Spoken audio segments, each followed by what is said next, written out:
দেখছেন কলকাতা টিভি, ভাস্বতী রয়েছে আপনাদের সঙ্গে। শুরু করছি চারটে চারদিক।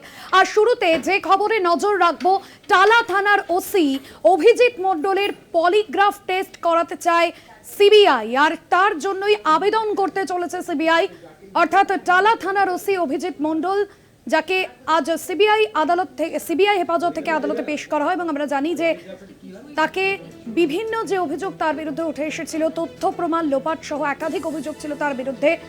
এবার টালা থানার ওসির বয়ান কতটা সত্যি সেই বিষয়ে আরো নিশ্চিত হতে সিবিআই আধিকারিকরা আবেদন করতে চান তার পলিগ্রাফ টেস্টের জন্য। পাশাপাশি সন্দীপ ঘোষের নার্কো টেস্টের জন্য আবেদন করতে চায় সিবিআই। সন্দীপের উত্তর বিভ্রান্তিকর বলে দাবি করেছেন সিবিআই আধিকারিকরা। আরজিকর কাণ্ডে আরজিকরে প্রাক্তন অধ্যক্ষ সন্দীপ ঘোষ, টালা থানার ওসি অভিজিৎ মণ্ডলকে গ্রেফতার করে কেন্দ্রীয় তদন্তকারী সংস্থা সিবিআই।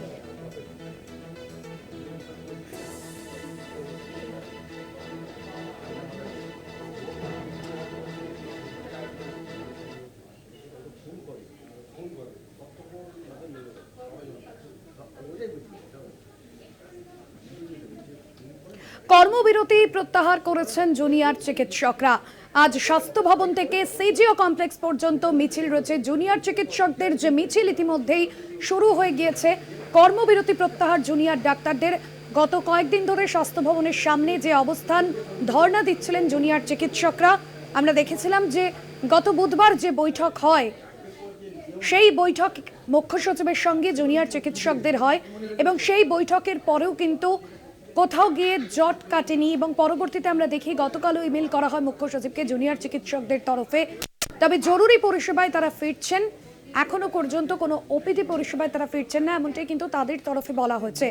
মূলত যে সমস্ত রাজ্যে মেডিকেল কলেজ হাসপাতালগুলি রয়েছে সেখানে নিরাপত্তা সুনিশ্চিতকরণের যেরকম দাবি জানিয়েছেন তারা, পাশাপাশি হাসপাতালগুলিতে যে থ্রেট কালচার তৈরি হয়েছে সেই বিষয়েও কিন্তু তারা এই থ্রেট কালচার মুক্তিকরণের দাবি জানিয়েছেন। স্বাস্থ্য ভবন চত্বর থেকে সিজিও কমপ্লেক্স পর্যন্ত মিছিল ইতিমধ্যেই মিছিল শুরু হয়ে গিয়েছে। যে ছবি আপনাদের সামনে তুলে ধরছি, গত কয়েকদিন ধরেই স্বাস্থ্য ভবনের সামনে আরজিকর কাণ্ডের প্রতিবাদে একাধিক দাবিকে সামনে রেখে জুনিয়র চিকিৎসকদের ধর্ণা অবস্থান চলছিল। এক সপ্তাহেরও বেশি সময় ধরে তারা ধর্ণা অবস্থান চালাচ্ছিলেন। স্বাস্থ্য ভবন চত্বর থেকে সিজিও কমপ্লেক্স পর্যন্ত মিছিল।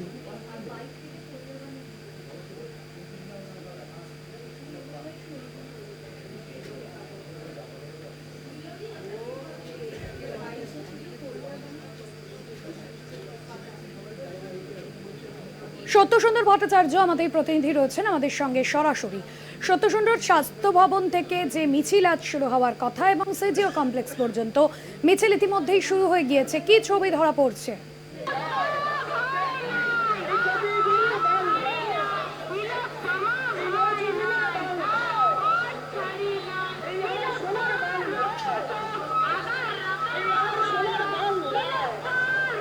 সত্যসুন্দর, ইতিমধ্যেই যে মিছিল দেখতে পাচ্ছি শুরু হয়ে গিয়েছে স্বাস্থ্য ভবন থেকে সিজিও কমপ্লেক্স পর্যন্ত যে মিছিল রয়েছে জুনিয়র চিকিৎসকদের, এই মুহূর্তে কি ছবি ধরা পড়ছে?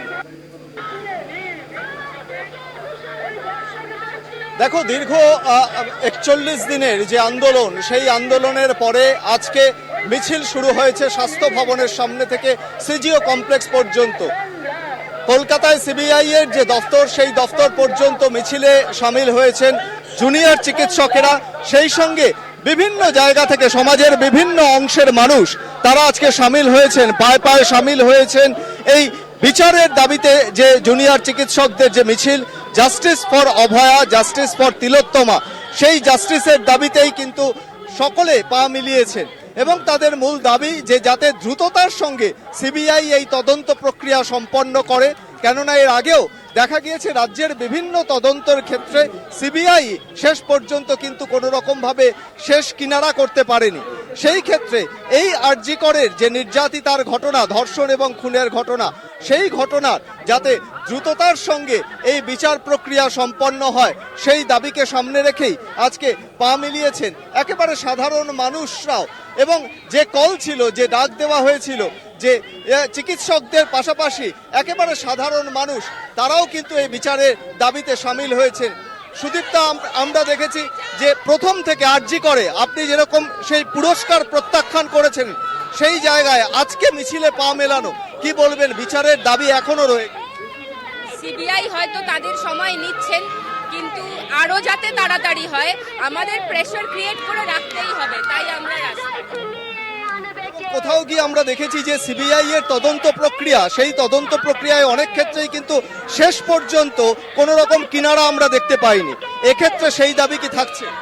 সিবিআই এর যেহেতু সাকসেস রেট প্রায় 0 বললে চলে, তাই সবারই একটা অবিশ্বাসের জায়গা তৈরি হচ্ছে। এই ঘটনাটাকে আমরা আরো একটা ঘটনা করে ফেলে রাখতে দেব না।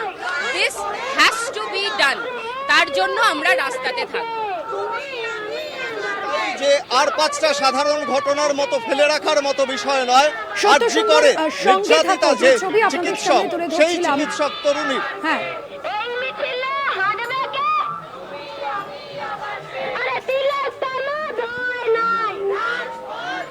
আরো একবার সত্য সুন্দর রয়েছে আমাদের সঙ্গে। সত্য সুন্দর, আরো একবার আসবো।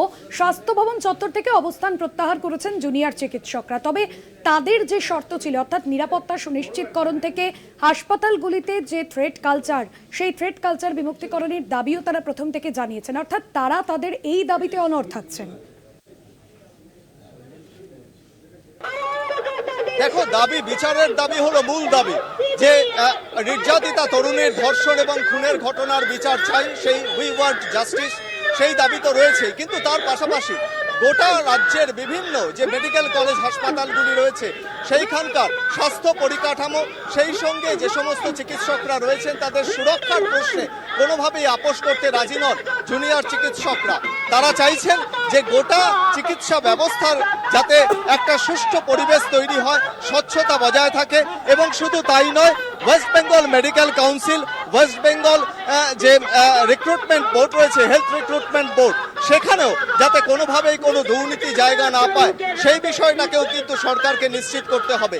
ইতিমধ্যেই সরকারি তরফে যে ডাইরেক্টিভস দেওয়া হয়েছে, তাতে কিন্তু অধিকাংশ যে দাবি রয়েছে জুনিয়র চিকিৎসকদের, সেই দাবিকে মান্যতা দেওয়া হয়েছে, এবং সেই কারণেই তারা গতকালই ঘোষণা করেছিলেন যে তারা তাদের এই স্বাস্থ্য ভবন চত্বরে যে তাদের অবস্থান, সেই অবস্থান তারা তুলে নেবেন। আজকে যে মহামিছিল, সেই মহামিছিল থেকে বিচারের দাবিতে সিবিআই এর কাছে তাদের দাবি থাকছে যে এর কিনারা করতে হবে। ইতিমধ্যেই তুমি জানো যে সুপ্রিম কোর্টে এই ঘটনার তদন্তের যে শুনানি, সেই শুনানি চলছে, এবং আগামী 27 তারিখ সুপ্রিম কোর্টে শুনানি রয়েছে। 27 তারিখের দিকেও নজর রয়েছে জুনিয়র চিকিৎসক সহ সাধারণ মানুষের, যে শেষ পর্যন্ত সুপ্রিম কোর্ট কি রায় দেয়, সেই দিকে যেরকম রয়েছে। অন্যদিকে আমি আরো একবার মিছিলের ছবিটা দেখানোর চেষ্টা করব, যে সেই মিছিলে পা মিলিয়েছেন একেবারে সাধারণ মানুষ থেকে শুরু করে, এবং এইখানেও ব্যানারেও কিন্তু সেটা পরিষ্কার তারা উল্লেখ করছেন, উই ওয়ান্ট জাস্টিস ফর আরজি কর। ঠিক তারপরে আমরা যদি দেখি একই রকম ভাবে একের পর এক সারি রয়েছে মিছিলের, এবং সেখানে কিন্তু মহিলাদের উপস্থিতি রয়েছে, বিভিন্ন বয়সী যারা মানুষজন রয়েছেন তারা এখানে এই মিছিলে তারা সামিল হয়েছেন। ফলে সব মিলিয়ে বলা যেতে পারে বিচারের দাবিতে এই মিছিলে কিন্তু শুরু হয়েছে মিছিল, এবং সেই মিছিল থেকেই কিন্তু বিচারের দাবি চলছে। আমি আরো একবার জিজ্ঞেস করব যে বিচারের দাবিতে পা মিলিয়েছেন, কি চাইছেন? বিচার চাইছি, সুবিচার চাইছি। যে মেয়েটা এইভাবে অন্যায়ভাবে মারা গেল, তার এতদিন লাগে কেন? প্রশাসনকে এতটাই কমজোর যে একটা মেয়ের হত্যার পেছনে তার প্রকৃত যে দোষীদের খুঁজে বার করা গেল না। এই বিচারটা চাই, জাস্টিসটা চাই। আজকে এইটাই এক এবং একমাত্র লক্ষ্য, এটাই এক এবং একমাত্র আমাদের চাওয়া। তাই সেই চাওয়া, এবং আমরা দেখতে পাচ্ছি এখানে একেবারে বয়স্ক যারা মানুষজন, প্রৌঢ় মানুষজন, তারাও কিন্তু আজকে এই মিছিলে পা মিলিয়েছেন। ফলে বলা যেতে পারে যে সিজিও অভিযান সরাসরি যে নাম দেওয়া হয়েছে, এবং সেখানে একেবারে অরাজনৈতিক নাগরিক মঞ্চ যে তারা তিলোত্তমার বিচার চেয়ে পা মিলিয়েছেন, সেই জায়গা থেকে তারাও মনে করছেন যে এই বিচার প্রয়োজন রয়েছে। কেননা যে ঘটনা ঘটেছে, যে নারকীয় ঘটনা ঘটেছে, সেই ঘটনার প্রতিবাদে কিন্তু তারা পা মিলিয়েছেন। আপনারা একেবারে বয়স্ক এবং সেই জায়গায় দাঁড়িয়ে কোথাও গিয়ে মিছিলে পা ফেলতে আজকে কি কোথাও অসুবিধা? মেয়ের বিচার চাইতে এসেছি, আমি আমার মেয়েদের বিচার চাইতে এসেছি। বিচার, আমার মেয়ে হারিয়েছে, আমরা মেয়েদের বিচার চাই, আমরা চাই জাস্টিস। জাস্টিসের জন্য আজকে আমরা রাস্তায় নেমেছি। আজকে 42 দিন হয়ে গেল, আজকে সিবিআই কি করছে? আজকে সিবিআই কে উত্তর দিতেই হবে। আর কতদিন আমরা অপেক্ষা করব এটার ব্যাপারে? আমরা মানে রাতে দিনে ঘটন, এই ছোট ছোট ছেলে মেয়েরা দিনের পর দিন রাস্তার মধ্যে শুয়ে প্রতিবাদ জানাচ্ছে। সিবিআই কি ঘুমোচ্ছে? আর কতদিন? সেই জন্যই আজকে আমার এই নামা। বিচারের দাবির যে ছবি, সেই ছবি আমরা এই মুহূর্তে দেখতে পাচ্ছি যে স্বাস্থ্য ভবন থেকে যে মিছিল শুরু হয়েছে, পায়ে পায়ে সেই মিছিল কিন্তু সিজিও কমপ্লেক্সের দিকে যাচ্ছে এবং সিজিও কমপ্লেক্সে সেখানে সিবিআই এর যে দফতর, সেই দফতরের সামনেই কিন্তু তারা দাবি জানাচ্ছেন যে আর কতদিন অপেক্ষা করবেন। যে দাবি, বিচারের দাবি, যে বিচারের দাবিতে আন্দোলন গত 41 দিন ধরে এখানে চলছে, সেই আন্দোলনের পাশাপাশি বিচার সমানভাবে চাই এবং সেই দাবিকে সামনে রেখেই কিন্তু এই মুহূর্তে মিছিল এগিয়ে চলেছে সিজিও কমপ্লেক্সের দিকে। একদমই যে ছবি তুমি তুলে ধরলে সত্য সুন্দর, অর্থাৎ যে বিষয়টা তারা স্পষ্ট করেছেন যে আগামীকাল থেকেই তারা চিকিৎসা পরিষেবায় ফিরতে চলেছেন, তবে জরুরি যে সমস্ত চিকিৎসা পরিষেবা রয়েছে সেখানেই তারা ফিরবেন, পাশাপাশি বন্যা দুর্গত যে সমস্ত এলাকা রয়েছে সেখানেও তারা ক্লিনিক করবে। সত্য, একেবারেই তাই। বিচারের দাবি তো রয়েছেই, কিন্তু তার পাশাপাশি চিকিৎসা পরিষেবা যাতে কোনোভাবে বঞ্চিত না হয় সাধারণ মানুষ, সেই দিকটাও কিন্তু তারা গতকাল ঘোষণা করেছেন আন্দোলনরত জুনিয়র চিকিৎসকেরা।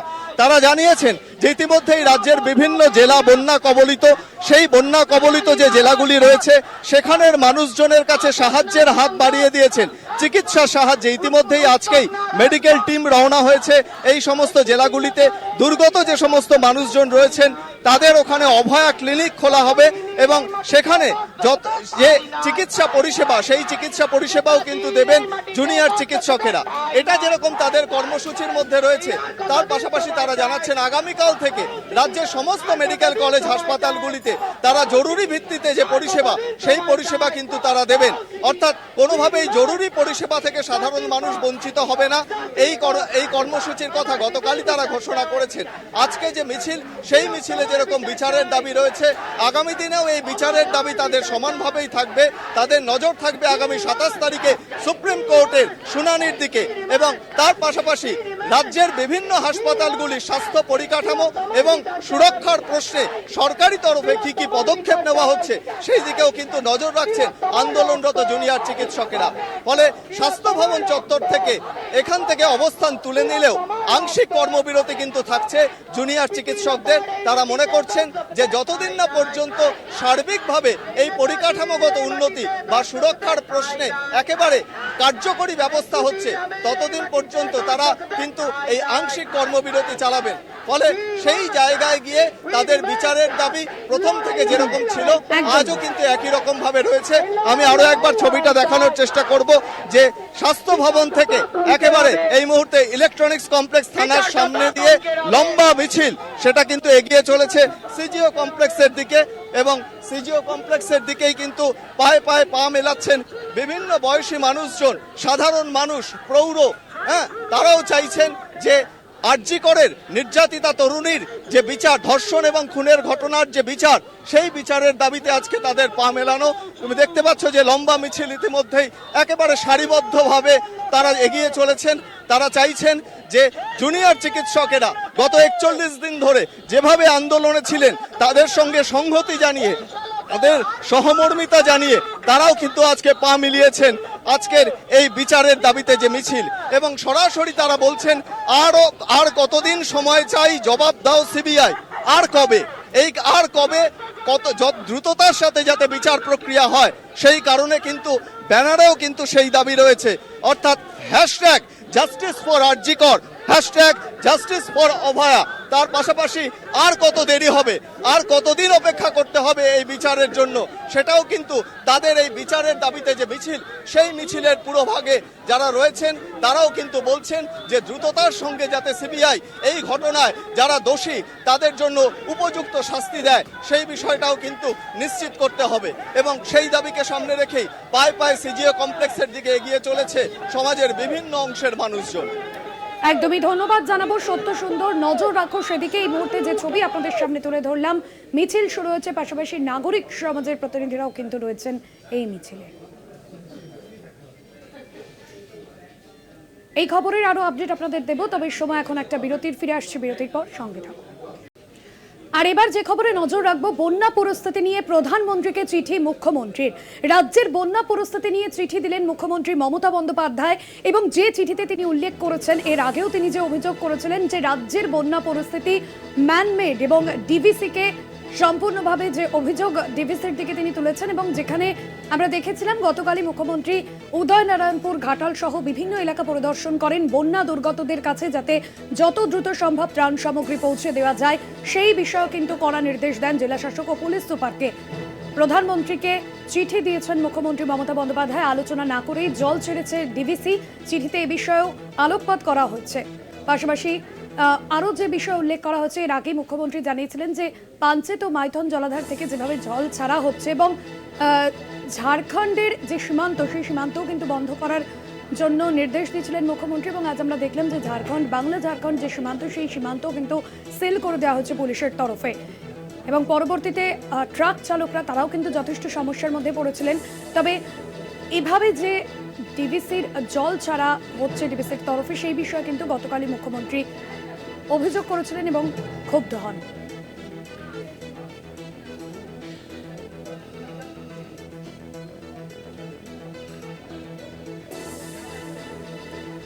এ বিষয়ে আমরা কথা বলেছিলাম সুজন চক্রবর্তী, শ্রমিক ভট্টাচার্য ও সৌম্য রায়ের সঙ্গে। কি প্রতিক্রিয়া দিয়েছেন শোনাবো পর্ব।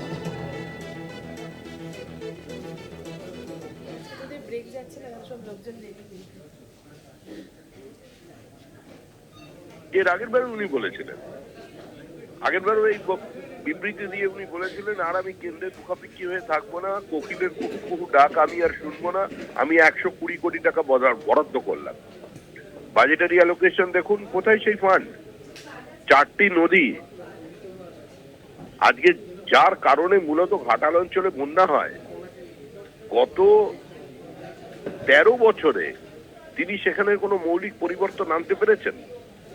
রাজ্য সরকারের ইরিগেশন ডিপার্টমেন্ট তারা কোনো নতুন বাঁধ নির্মাণ করে পেরেছেন?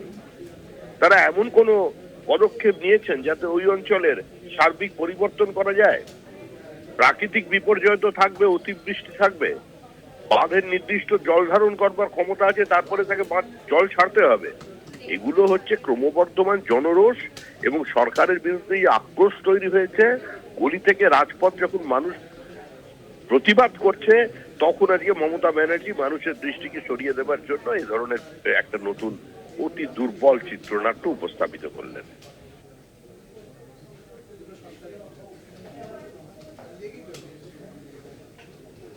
ডিভিসি যখন উনি বিরোধী নেত্রী ছিলেন, জ্যোতিবাবু অথবা বুদ্ধদেব ভট্টাচার্য যখন মুখ্যমন্ত্রী, তখনও ডিভিসি ছিল। তখনও ডিভিসির জল ছাড়া না ছাড়া সংক্রান্ত রাজ্য এবং কেন্দ্র মানে ঝাড়খণ্ড সহ কমিটি ছিল, তাতে তখনও অফিসাররা ছিলেন, এখনো অফিসাররা আছেন। তখনকার চাইতে এখন কোনো নিয়োগ কি বদল হয়েছে? তা তো হয়নি। উনি তখন বলতেন ম্যানমেড বন্যা, রাজ্যের মুখ্যমন্ত্রীকে টার্গেট করে। তো এখন তাহলে উনি বলুন যে ওম্যান মেড বন্যা, সেটা কেন বলছেন? তখন দায়ী ছিল রাজ্য সরকারের, যেহেতু উনি বিরোধী নেত্রী, আর এখন যেহেতু উনি শাসক, অতএব দায়টা দিল্লির। তাহলে তখনও দিল্লির দায় ছিল, আজকেও যদি দিল্লির দায় থেকে থাকে, তখনও রাজ্যের দায় ছিল যদি থেকে থাকে, আজকেও রাজ্যের দায় আছে। মুখ্যমন্ত্রী আসলে মানুষের জন্য কাজ করার চাইতে এইম টু দি গ্যালারির দিকে তাকিয়ে চলছেন। এবং গতকালকে ওনার যা চলাফেরা, তার আগের বছরটা দেখুন, তার আগের বছরটা দেখুন। আমরা বলছি যে রাজ্য সরকার এবং কেন্দ্রীয় সরকার দুজনে যৌথভাবে কেন কথা বলছেন না? যে চিঠি লিখেছেন, এই বন্যার পরিস্থিতি তো নতুন নয়, প্রতি বছর ভিসিআর সাইকেলের মতো এই বন্যার পরিস্থিতি হয়। রাজ্য সরকার কেন কন্টিজেন্সি প্ল্যান নেয় না আমরা জানি না। আমরা বুঝতে পারছি না যে আউটার ক্যানেলগুলো বা নদীগুলোর নাব্যতা হারাচ্ছে কেন। আর ডিভিসি জল ছাড়লো বা যে নদী বা জল ছাড়ে আমরা জানি তাতে রাজ্য সরকারের প্রতিনিধি থাকে, রাজ্য সরকারের জানা ছিল না এ তত্ত্ব কিন্তু খাটছে না। কারণ রাজ্য সরকার এবং স্টেক হোল্ডার যে সমস্ত রাজ্যগুলোর উপরে বাঁধগুলো হয় তাদের অফিসাররা থাকে এবং জল ছাড়া শিডিউল করা হয়। আজকে সারা পশ্চিমবঙ্গ জুড়ে জল ধারণ ক্ষমতা নদীগুলো এবং ক্যানেলগুলো নষ্ট হয়ে গেছে, পলি পড়ে এনক্রোচ হচ্ছে রাস্তাগুলো, নদীর পার। সেসব নিয়ে কোন রকম দীর্ঘ মেয়াদী পরিকল্পনা না করে শুধু রাজনীতি আর চিঠি চালাচালি।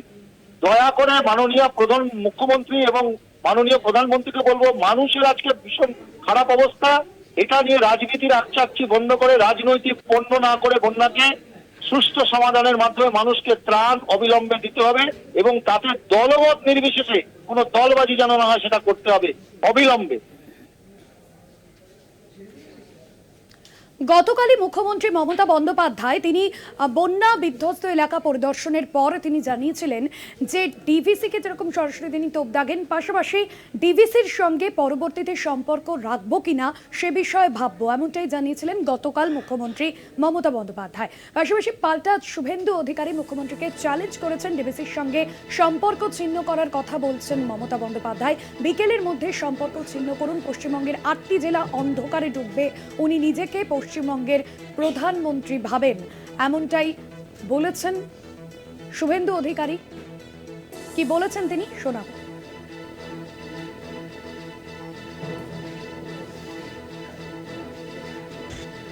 উনি পশ্চিমবঙ্গের ভাবছেন নিজেকে প্রধানমন্ত্রী, পশ্চিমবঙ্গ একটা আলাদা দেশ, এই রকম একটা। আর উনি কালকে বলেছেন না ডিভিসির সঙ্গে কাট আপ করে দিতে।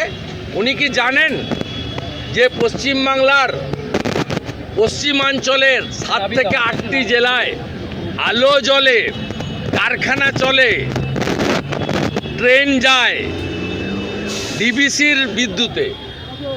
একটা পাওয়ার প্ল্যান্ট করতে পারেননি, 1 ইউনিট বিদ্যুৎ নতুন করে জেনারেশন করতে পারেননি, ডিভিসির উপর নির্ভর করেন, আবার ডিভিসিকে সঙ্গে সম্পর্ক কাট আপ করবেন বলেছেন। আমি আপনাকে চ্যালেঞ্জ করছি, আপনি যদি মুখ্যমন্ত্রী হয়ে বলে থাকেন আজকে বিকেলের মধ্যে ডিভিসির সঙ্গে সম্পর্ক ছিন্ন করুন, রাজ্যের 8টা জেলা অন্ধকারে ডুববে। ডিবিসির জলে কেন বাংলা ডুববে আমি জানতে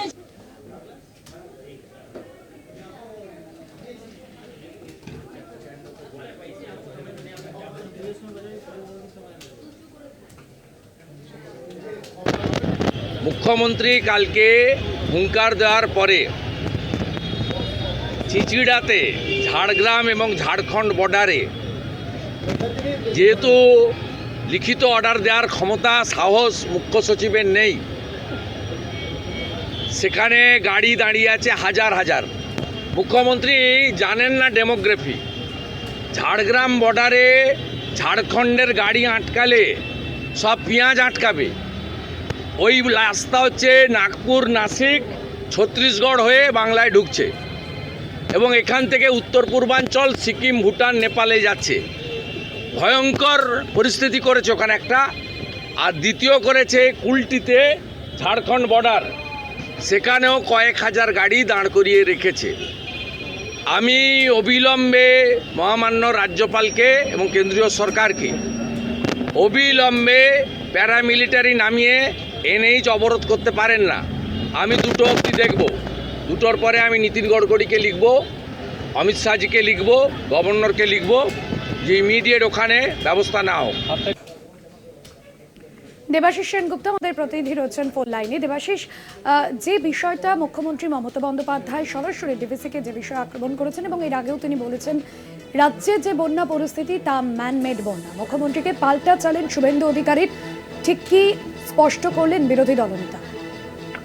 দেখো, একটা জিনিস স্পষ্ট যে প্রত্যেক বাড়ি কিন্তু যখন ঠিক বর্ষার সময়টাই ঝাড়খণ্ড এবং বিহারের জল এসে রাজ্যে বন্যার পরিস্থিতি তৈরি হয় এবং এই পরিস্থিতি প্রত্যেক বাড়ি কিন্তু মুখ্যমন্ত্রী বা সেচ দপ্তর বারবার বলে আসছে যে জল ছাড়ার আগে যেন রাজ্যকে বলা হয়, খবর দেওয়া হয়, রাজ্য যাতে ব্যবস্থা নিতে পারে।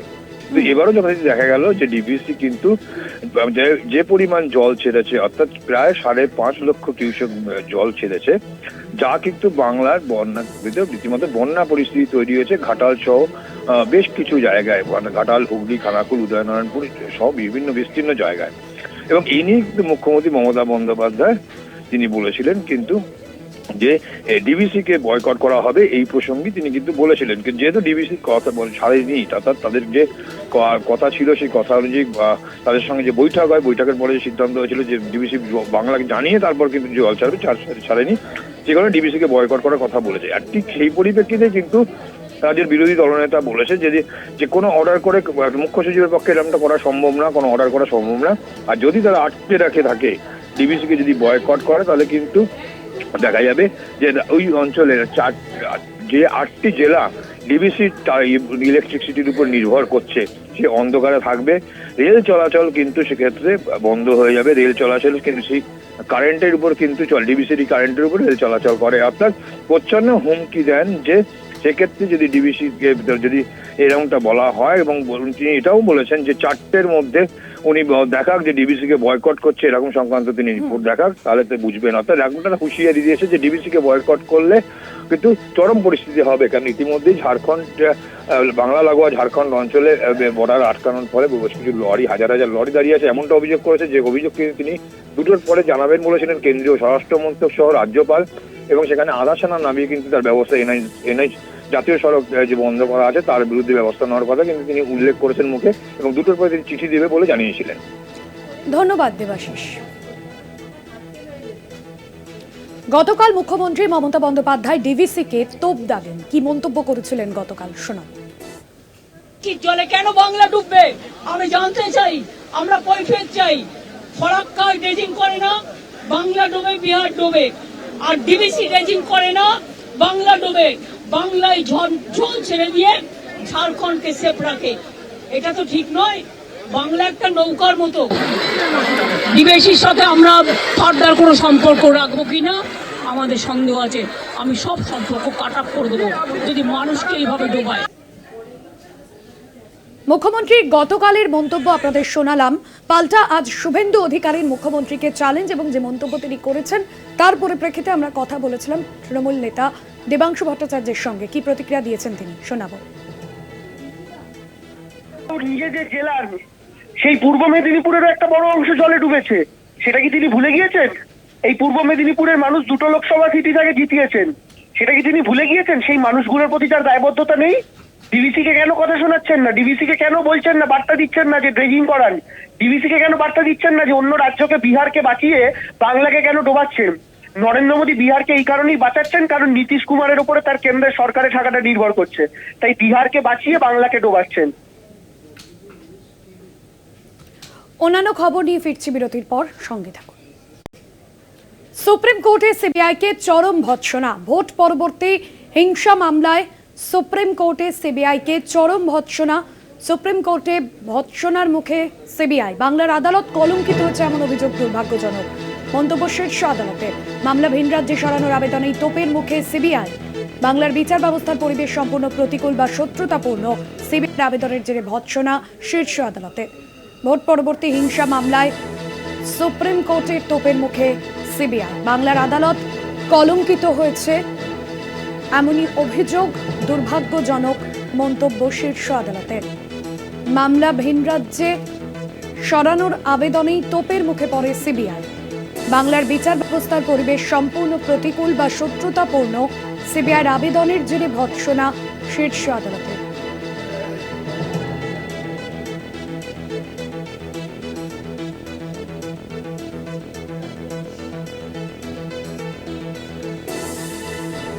পীযূষ কান্তি নাগ আমাদের প্রতিনিধি রয়েছেন ফোন লাইনে। পীযূষ কান্তি, কি জানা যাচ্ছে এ বিষয়ে?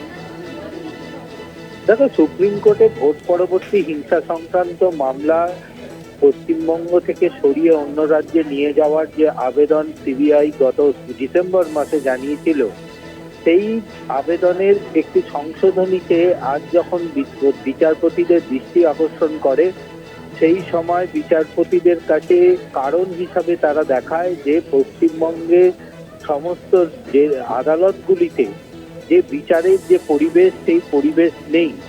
অর্থাৎ এখানে অভিযুক্তরা ক্রমশ জামিন পেয়ে যাচ্ছেন। এই কারণের জন্যই এক কারণের জন্যই তারা স্থানান্তর চাইছেন। অপর একটি কারণ হচ্ছে এই মামলায় যারা সাক্ষী রয়েছেন তাদেরকে হুমকি দেওয়া হচ্ছে।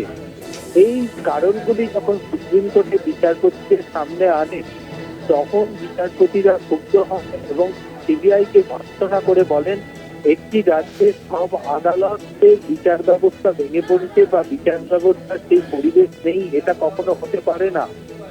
আপনারা এই মামলায় যাদের বিরুদ্ধে অভিযোগ তুলছেন সেই বিচারালয়ের বিচারক বা জেলা জজ যারা রয়েছেন তারা এই মামলায় সংযুক্ত নন, তারা আত্মপক্ষ সমর্থনের সুযোগ পাচ্ছেন না।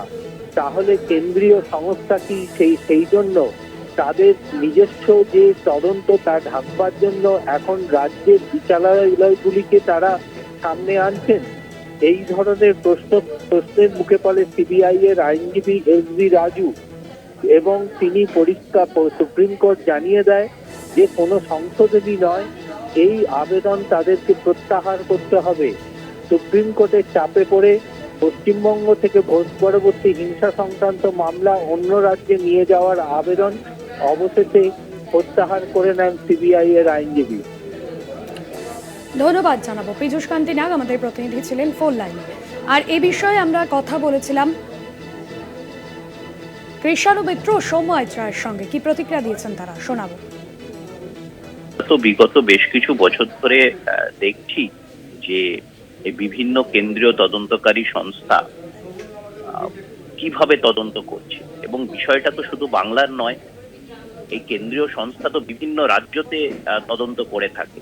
তো তাদের এরকম সাকসেস রেটটা এত কম কেন? কোন রাজ্য থেকে কি অজুহাত দেবে? তারা নিজেদের দিকে মনোনিবেশ করুক, তারা নিজেদের দুর্বলতা তাদের সরকারের সাথে, কেন্দ্রীয় ইউনিয়ন গভর্নমেন্টের সাথে তুলে ধরুক। তারা যদি মনে করেন তারা কেস নিতে পারবেন না, তাদের ছেড়ে দিন। কিন্তু এইভাবে নিজেদের অযোগ্যতা, অপদার্থতা, অকর্মণ্যতা অন্যের ঘাড়ে চাপিয়ে দেওয়া, এটা তো উনাদের একটা ট্রেন্ড হয়ে চলেছে। এইভাবে নিজেদের অযোগ্যতা, অপদার্থতা, অকর্মণ্যতা অন্যের ঘাড়ে চাপিয়ে দেওয়া, এটা তো উনাদের একটা ট্রেন্ড হয়ে চলেছে। আজকে দিল্লির মুখ্যমন্ত্রী হোক, ঝাড়খণ্ডের মুখ্যমন্ত্রী হোক, তাদেরকে যেভাবে অযাচিত ভাবে বিনা কারণে বেআইনি ভাবে আটকে রাখা হলো 8 মাস 9 মাস ধরে, এবং ক্রুশিয়াল পলিটিক্যাল টাইমে যখন তাদের রাজ্যতে নির্বাচন, যখন একটা দেশের নির্বাচন চলছে। আর এরকম আমাদের রাজ্যতে ভুরি ভুরি উদাহরণ আছে। আজকে রবীন্দ্রনাথের নোবেল চুরি থেকে শুরু করে পুরো ঘটনা প্রবাহ দেখলে দেখা যাবে বারবার সিবিআই এসছে এবং সিবিআই একটা কেসেও কোনো কিছু করে দেখাতে পারেনি, কোনো দোষীদের আজ অব্দি শাস্তি হয়নি। রাজনৈতিক প্রভাব মুক্ত নয় বাংলার প্রশাসন। বাংলায় নির্বাচনোত্তর ভয়ঙ্কর রকমের হিংসা হয় এবং সেই হিংসার বলি বিভিন্ন বিরোধী রাজনৈতিক দলের মানুষকে হতে হয়। কিন্তু যে তদন্তের ভার সিবিআইকে দেওয়া হয়েছে, সে তদন্ত না করে, ঠিকমতো না করে যদি এই ধরনের মন্তব্য করা হয় আদালতকে, তাহলে আদালতে অবমাননার দায় তো সিবিআইকে পড়তে হবেই। তাই ভৎসনা পেয়েছেন। আমার মনে হয় সিবিআই এর আরো দায়িত্ববান হওয়া উচিত। যদি প্রভাবযুক্ত হয় সেখানে মামলা অন্য রাজ্যে, এটা নিদর্শন ভারতবর্ষে অনেক রাজ্যই আছে যেখানে রাজ্য সরকার কার্যত অবরুদ্ধ করে রাখে, তদন্ত করতে দেয় না, সেখানে অন্য রাজ্যে প্রভাবিত করা এবং সরিয়ে নিয়ে যাওয়ার ইনস্ট্যান্ট শুধুমাত্র বাংলায় না, অন্যান্য রাজ্যে আছে। তো সেটা করার জন্য সেটা তাদের পছন্দ মতো করবেন, সেটা তো তাদের বলার কিছু নেই। কিন্তু কথা হচ্ছে তদন্তটা ভালো করে দোষীদের আইডেন্টিফাই করা এবং ধরা এবং দোষী সাব্যস্ত করা, সেটা কতটা পারদর্শী সিবিআই, সেটা নিয়ে তো প্রশ্নচিহ্ন বারবার উঠছেই। আরো একবার সরাসরি নজর রাখবো জুনিয়র চিকিৎসকদের মিছিলে আজ থেকেই কর্মবিরতি প্রত্যাহারের সিদ্ধান্ত নিয়েছেন তারা। স্বাস্থ্য ভবনের সামনে গত এক সপ্তাহেরও বেশি সময় ধরে যে ধর্ণা অবস্থান কর্মসূচি চলছিল তাদের, আজ সকাল থেকে আমরা সেই ছবি দেখিয়েছি আপনাদের। ধর্ণা অবস্থান মঞ্চ ফাঁকা এবং আজকে থেকে তারা কর্মবিরতির যে সিদ্ধান্ত, সেই সিদ্ধান্ত প্রত্যাহার করে নিচ্ছেন। এই মুহূর্তে স্বাস্থ্য ভবন থেকে সিজিও কমপ্লেক্স পর্যন্ত যে মিছিল, সেই মিছিল ইতিমধ্যেই শুরু হয়েছে। নাগরিক সমাজের প্রতিনিধিরাও রয়েছেন সেই মিছিলে।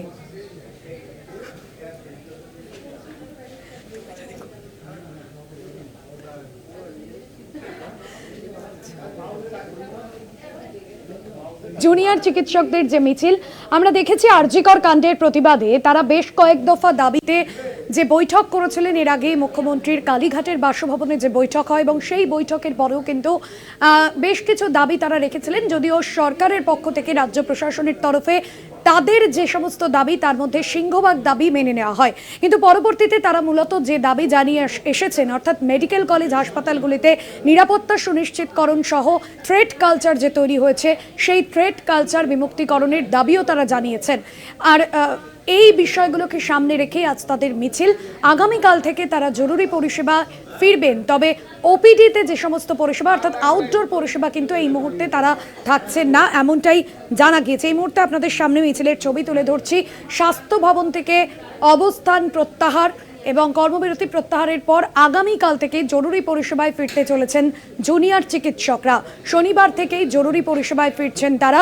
স্বাস্থ্য ভবন থেকে সিজিওতে পর্যন্ত মিছিল জুনিয়র চিকিৎসকদের। সত্যসুন্দর ভট্টাচার্য আমাদের প্রতিনিধি রয়েছেন আমাদের সঙ্গে সরাসরি। সত্যসুন্দর, স্বাস্থ্য ভবন চত্বর থেকে যে মিছিল শুরু হয়ে গিয়েছে এবং যে ছবি দেখছি, এই মুহূর্তে মিছিলের অবস্থান কোথায়, কি নজরে আসছে?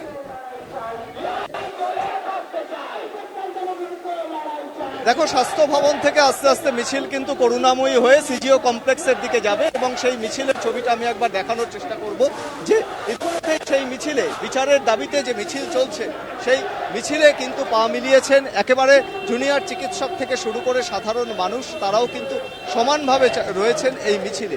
তারা বলছেন যে ইতিমধ্যেই যে বিচার প্রক্রিয়া চলছে, সিবিআই এর যে বিচার প্রক্রিয়া চলছে সেই বিচার প্রক্রিয়া যাতে দ্রুততার সঙ্গে হয় তার দাবি জানাচ্ছেন এখানে যারা পা মিলিয়েছেন তারা প্রত্যেকেই। এবং তারা মনে করছেন যে দীর্ঘ ৪১ দিন ধরে গতকাল পর্যন্ত যেভাবে আন্দোলনে সামিল ছিলেন জুনিয়র চিকিৎসকেরা, আগামী দিনেও কিন্তু একই রকমভাবে তাদের এই আন্দোলন জারি থাকবে। যদিও অবস্থান থাকে তারা তুলে নিয়েছেন, স্বাস্থ্য ভবন চত্বরে যে অবস্থান চলছিল সেই অবস্থান তারা তুলে নিয়েছেন, কিন্তু অবস্থান তুলে নিলেও তাদের বিচারের যে দাবি সেই বিচারের দাবি কিন্তু সমানভাবে সেই বিচারের দাবি থাকছে এবং সেই বিচারের দাবিকে সামনে রেখেই তারা কিন্তু পায়ে পায়ে এগিয়ে চলেছেন সিজিও কমপ্লেক্সে।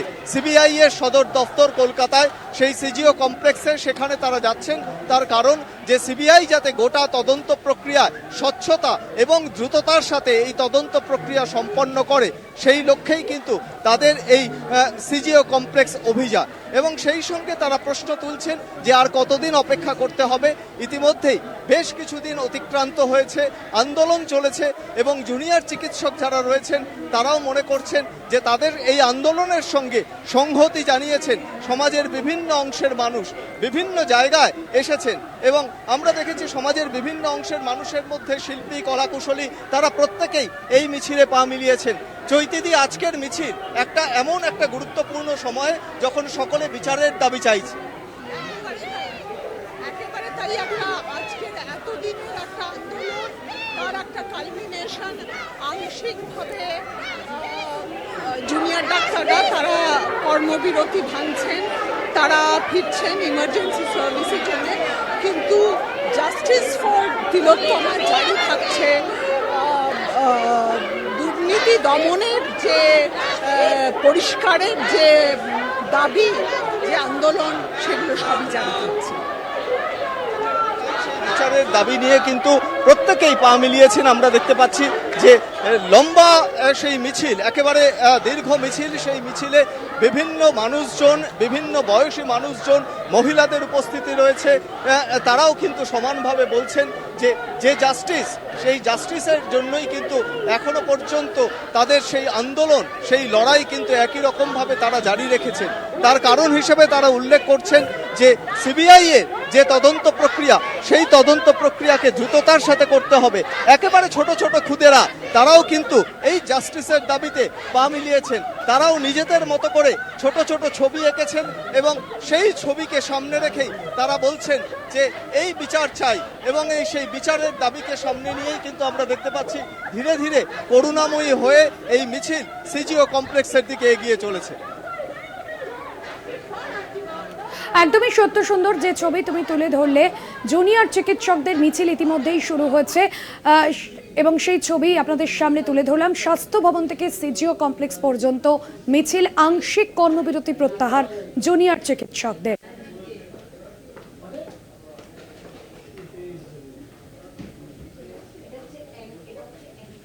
সময় এখন একটা বিরতির, ফিরছি বিরতির পর, সঙ্গে থাকুন। ফিল্ম বিরতির পর যে খবরে নজর রাখবো, বিচারকের প্রশ্নের মুখে সিবিআই।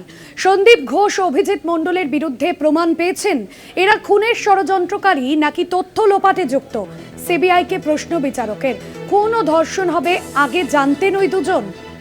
বিচারকের প্রশ্নের মুখে সিবিআই। এটা উল্লেখ থাকলে কেস ডায়েরি দিন। দুই অভিযুক্তের বিরুদ্ধে তদন্তে অসহযোগিতার অভিযোগ সিবিআই। ওসির সঙ্গে বাকি পুলিশ কর্মীদের বয়ান মিলছে না, এমনটাই সিবিআইয়ের তরফে জানানো হয়েছে। রিয়া মাঝে আমাদের প্রতিনিধি রয়েছেন ফোন লাইনে। রিয়াজ, আদালতে কি কি বিষয় সিবিআইয়ের তরফে তুলে ধরা হয়? ভাষাটি আমি তাকে জানিয়ে রাখবো যে আজকে 3 দিন তাকে করতে প্রডিউস করা হচ্ছে দুজন ব্যক্তি চালা এবং একই সঙ্গে সঙ্গীত ঘোষ দুজন ব্যক্তি।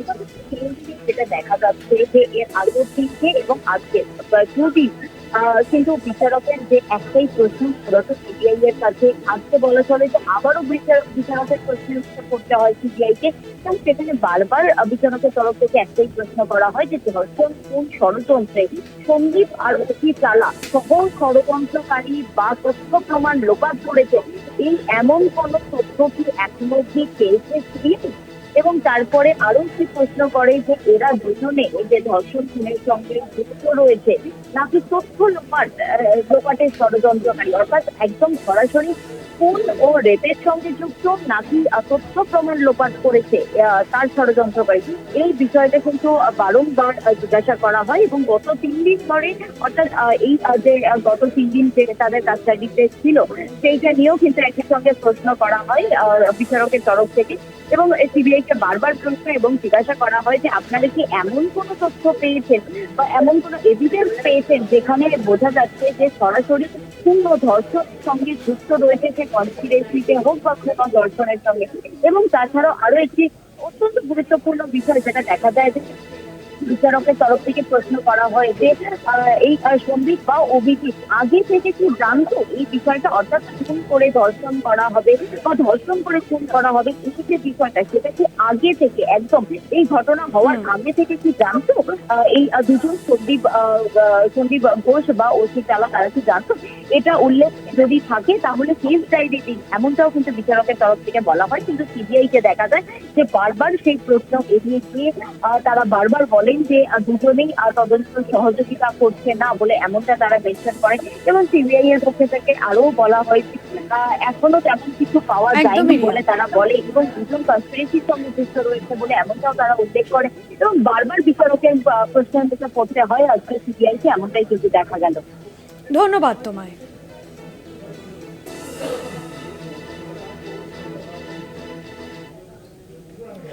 জেল থেকে ছাড়া পেলেন বাম নেতা কলতান দাশগুপ্ত। বৃহস্পতিবারই হাইকোর্টের নির্দেশে জামিন পান কলতান।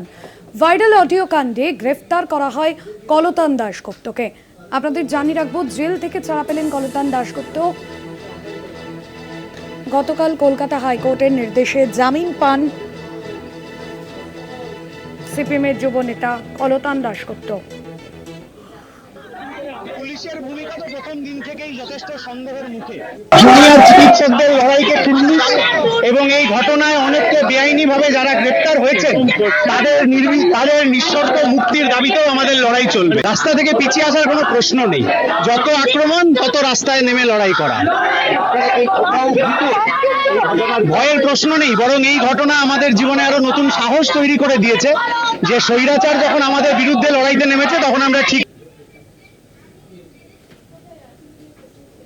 তিরুপতি মন্দিরে প্রসাদ বিতর্কের রিপোর্ট তলব করলেন কেন্দ্রীয় স্বাস্থ্যমন্ত্রী জেপি নাড্ডা। রিপোর্টের ভিত্তিতে পদক্ষেপ করবে কেন্দ্রীয় সরকার। মন্দিরের লাড্ডুতে চর্বি মেশানো হতো, বিস্ফোরক অভিযোগ অন্ধ্রপ্রদেশের মুখ্যমন্ত্রী চন্দ্রবাবু নাইডুর।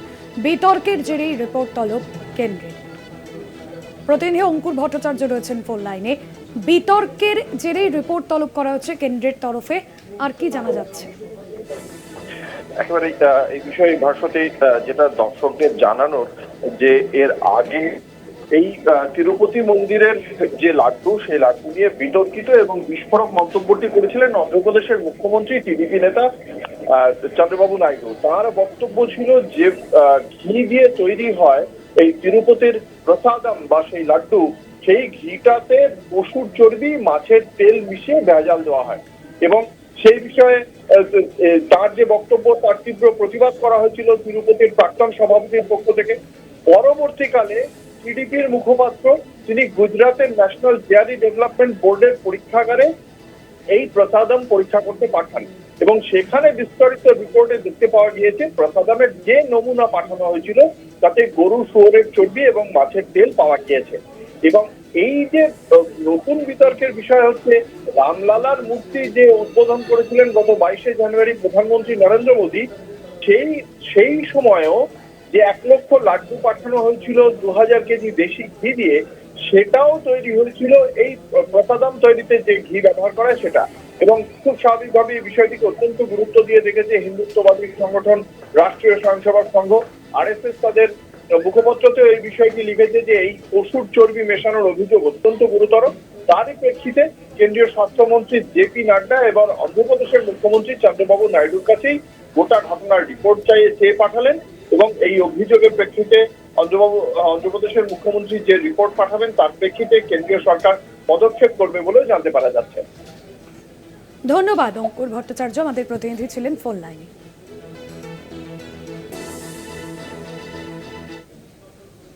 খানাকুলে ভয়াবহ বন্যা পরিস্থিতি, ক্রমশই বাড়ছে জলস্তর, রাস্তায় চলছে নৌকো, কয়েকশো গ্রাম জলের ত্রাণ শিবিরও জলমগ্ন, জলের তোরে ভেসে গিয়েছে কয়েকটি পাকা বাড়িও। যে ছবি আপনাদের সামনে তুলে ধরছি, খানাকুলে নদীর জলস্তর বাড়ছে, একের পর এক গ্রাম জলের তলায়, ত্রাণ শিবিরও জলমগ্ন।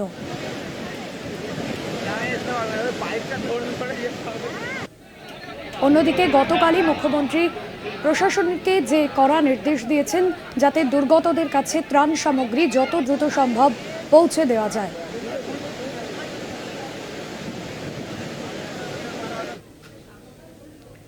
ডিভিসির ছাড়া জলে প্লাবিত বলাকর, জলে ভাসছে একের পর এক গ্রাম, গ্রামে ঢোকার রাস্তা বন্ধ, যোগাযোগ বিচ্ছিন্ন হয়েছে, প্লাবিত এলাকার মানুষদের বিভিন্ন স্কুলে স্থানান্তর করা হচ্ছে। জলে ভাসছে একের পর এক গ্রাম, জেলায় জেলায় জল যন্ত্রণার ছবি সামনে আসছে।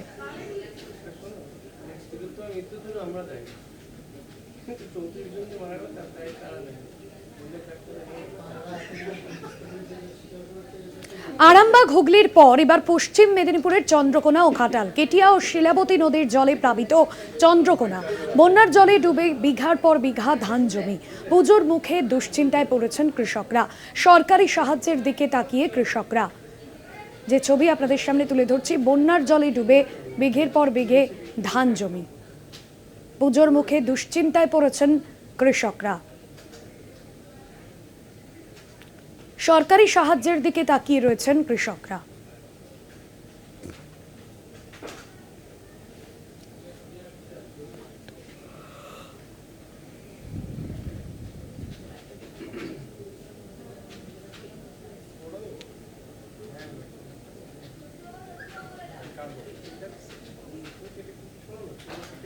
সরকারি সাহায্যের দিকে তাকিয়ে কৃষকরা, কেটিয়া ও শিলাবতী নদীর জলে প্লাবিত চন্দ্রকোনা।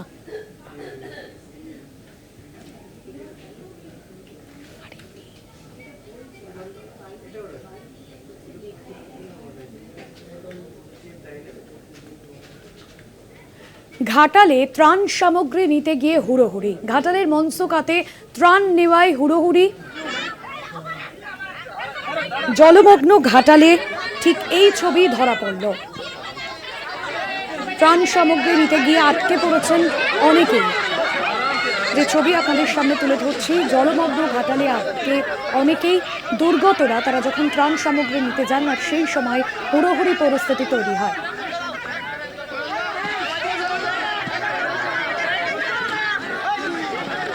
মধুসূদন ভট্টাচার্য রয়েছেন ফোন লাইনে। মধুসূদন, ঠিক কি কারণে এই হুড়োহুড়ি পরিস্থিতি তৈরি হয়?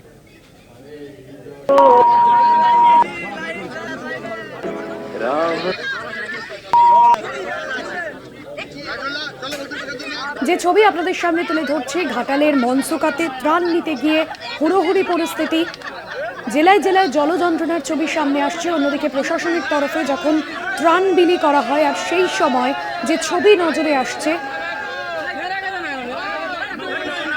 ঘাটালের মনসুকাতে ত্রাণ নেওয়ায় হুড়োহুড়ি। মধুসূদন রয়েছেন আমাদের সঙ্গে ফোন লাইনে। মধুসূদন, প্রশাসনের তরফে পরবর্তীতে যারা রয়েছেন দুর্গতরা, যারা ত্রাণ নিতে গিয়েছিলেন এবং তারা সকলে কি ত্রাণ পেয়েছেন? কারণ যে পরিস্থিতি তৈরি হয়েছে, যে ছবি আমরা দেখছি। দেখো ভাস্বতী, একেবারে কিন্তু ত্রাণ নিতে হুড়োহুড়ি, প্রায় 1 কোমর সমান জলে কিন্তু নেমে তারা ত্রাণ নিচ্ছেন, যেখানে পশ্চিম মেদিনীপুর জেলা শাসক থেকে শুরু করে পিএইচই দপ্তরের প্রিন্সিপাল সেক্রেটারি সুরেন্দ্র গুপ্তা এবং ঘাটালের মহকুমা শাসক উপস্থিত ছিলেন। সেই জায়গায় দাঁড়িয়ে কিন্তু 1 কোমর জলে যখন তারা ত্রাণ নিচ্ছিলেন, সেখানে কিন্তু একটা চিত্র যেটা লক্ষ্য করা যায়, জেলা শাসক তিনি বলছেন যে একের পর এক সবাইকে ত্রাণ দেওয়া হবে। মূলত এই পরিস্থিতিকে কেন্দ্র করে কিন্তু সকলেই আপাতত ত্রাণ পাবেন বলে জানিয়েছেন প্রশাসনিক আধিকারিকেরা। তবে ত্রাণ নেওয়ার যে হুড়োহুড়ি, সেটা কিন্তু একেবারে কিন্তু স্পষ্ট ছবি লক্ষ্য করা গেল। ধন্যবাদ মধুসূদন।